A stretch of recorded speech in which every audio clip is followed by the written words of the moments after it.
Hey everybody, this is Nace Taylor, South Four Farms, and I'm in between runs.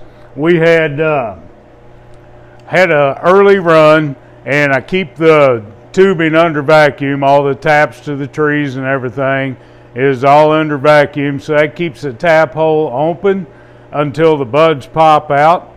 And so I'm able in between. It looks like it'll be a few more days before we have another freeze thaw and a good sap run.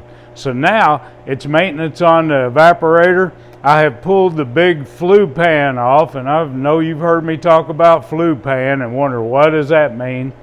That means these flues, the sap goes down in between there, and it's that deep, and the fire comes up underneath of it, and it's real hard to spin around without taking a chance on dropping it. And this is very thin stainless steel.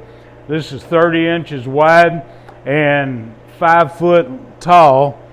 And if you were to spread this out like an accordion, it'd be 14 foot wide. So the purpose of the flues is to give it boiling surface. So you got an inch across here and an inch across the bottom. And it looks like, well, I don't want to lie, and I don't have my measuring stick, but it looks like it's, I don't know, 7-8 inches deep. And so if you were to spread that out, like I say, it'd be very wide. So when you're boiling anything, if you boil something in a little bitty skillet or a little bitty pot that's this deep, it will take forever to reduce it. But if you got something this big and this deep, it won't take no time. And that is the purpose of the flue pan.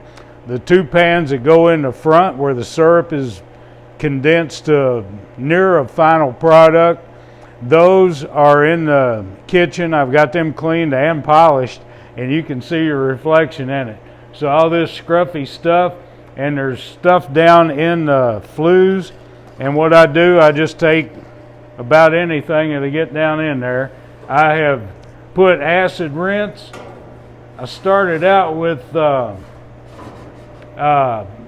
baking soda, which when you boil baking soda makes a caustic soda, and that removes a lot of grime.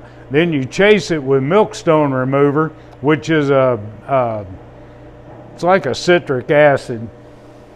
Phosphoric acid, that's the word. And that neutralizes the alkaline.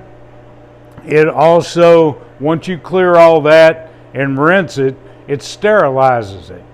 And that you need a good sterile start to make good clean syrup.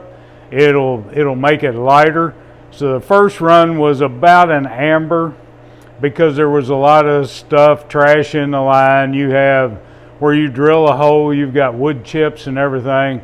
Well, that makes the first run of syrup a little darker.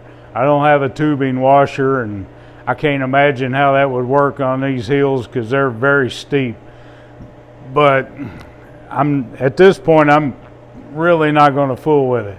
So the second run should be nice and very clear, and I use this to loosen up the film, and then when I spray it down,